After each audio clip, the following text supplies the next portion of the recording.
ঘড়ির কাঁটা এখন রাত্রির 12টা 20। আর আজকের ভিডিওটা আমি স্টার্ট করছি এই রাত্রির থেকেই। তার কারণ আমাদের খাওয়া দাওয়া একদম পুরো কমপ্লিট হয়ে গেছে। আর এদিকে দেখতে পাচ্ছ এত রাত্রিবেলা একটুখানি রান্না বসিয়েছি, ওদিকে হচ্ছে আলু ভাজা, আর এদিকে ভাত একদম পুরো কমপ্লিট হয়ে গেছে।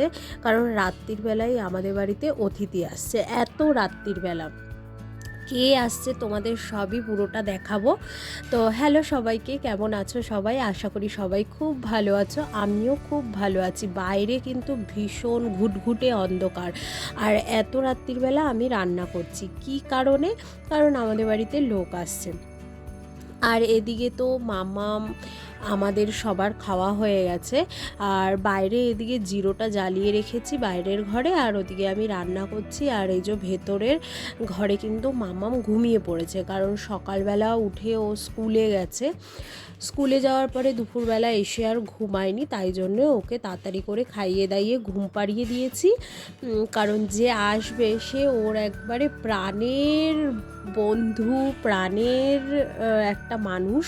তো ওরা যখন আসবে তখন ওকে উঠতেই হবে, তাই জন্যে ওকে তাড়াতাড়ি করে খাইয়ে ঘুম পাড়িয়ে দিয়েছি। আর এই দেখো, যাদের অপেক্ষায় ছিলাম তারা কিন্তু চলে এসছে।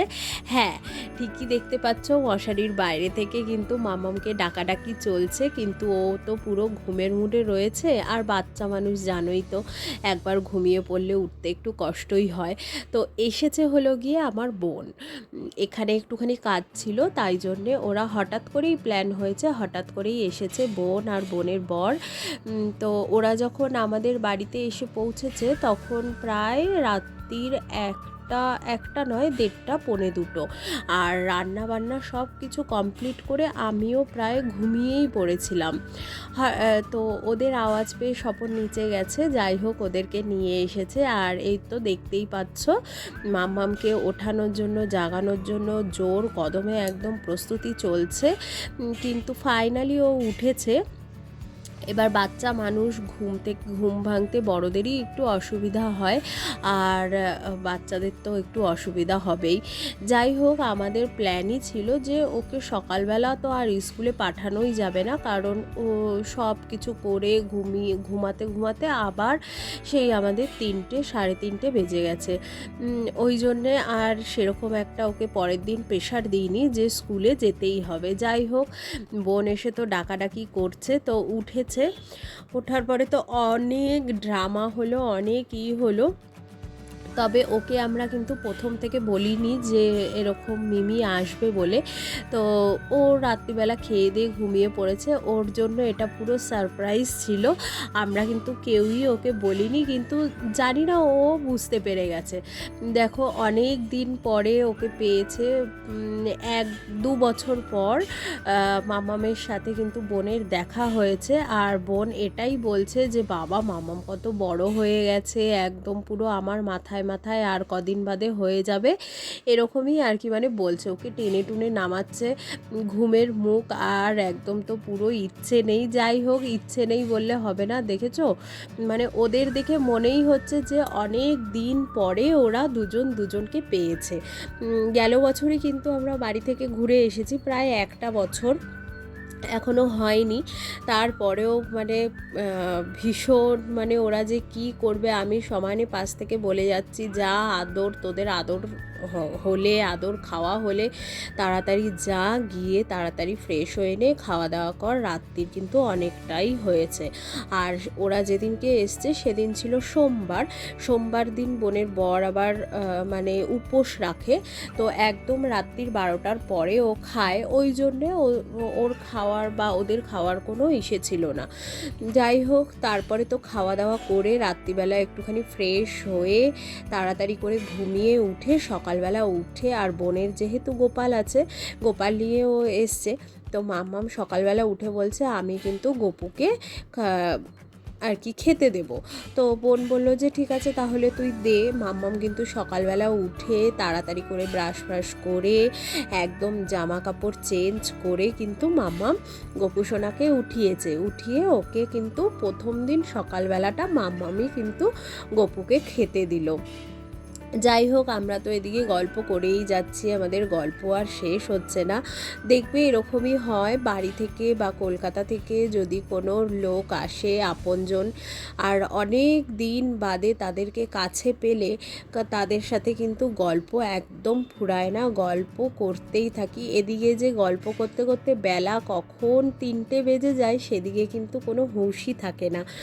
যাই হোক, কিছু করার নেই, কারণ ওরা তো সবসময় আমার কাছে থাকবে না, কদিনের জন্য এসছে, আবার তাদেরকে নিজেদের বাড়িতে চলে যেতেও হবে। সেটা ওদের জন্য নয়, সেটা কিন্তু আমাদের ক্ষেত্রেও সেটাই হয়। ওরা তাও এসে কাজের সূত্রে অনেক দিনই ছিল, কিন্তু আমাদের বেলায় তো সেটা হয় না, একদম গোনাগুনতি হাতে টাইম নিয়ে যাওয়া হয়, আবার সেই অনুযায়ী চলে আসা হয়।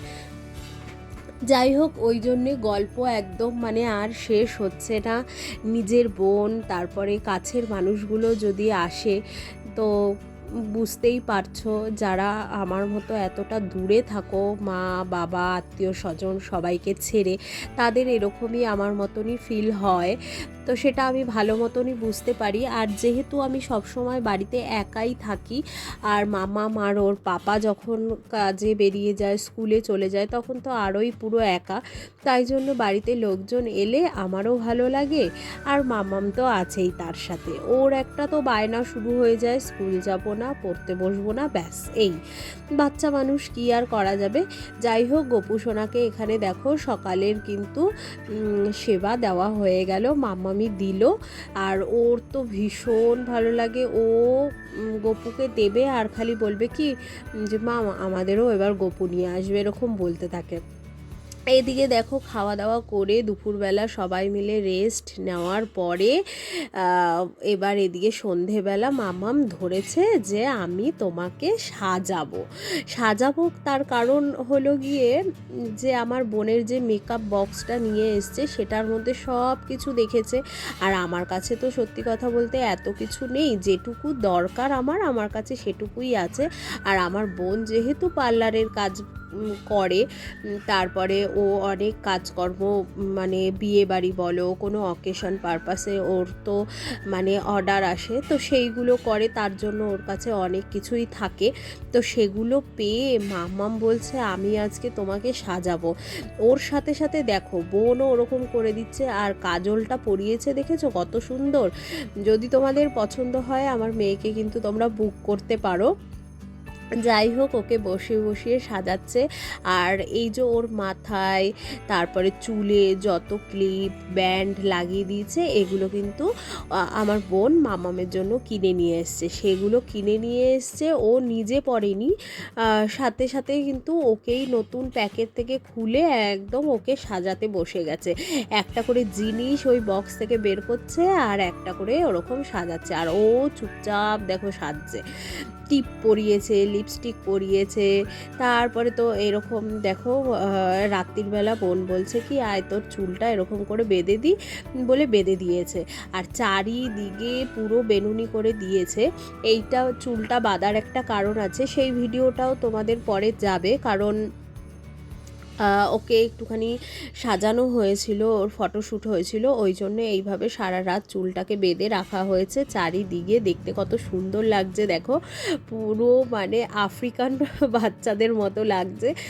যাই হোক, এই নিয়ে একটু তো ওর এই চুল বাঁধাটা দেখে আমারও খুব ভালো লেগেছে। তো পরের দিন সকালবেলা উঠে যখন বলছি মামাম তোর চুলগুলো ব্যথা হয়ে যায়নি, বলছে কি যে না তো আমার ব্যথা হয়নি। আর ও খুব মজা পেয়েছে, আর চুলটা বাঁধতেও কিন্তু প্রচণ্ড টাইম লেগেছে।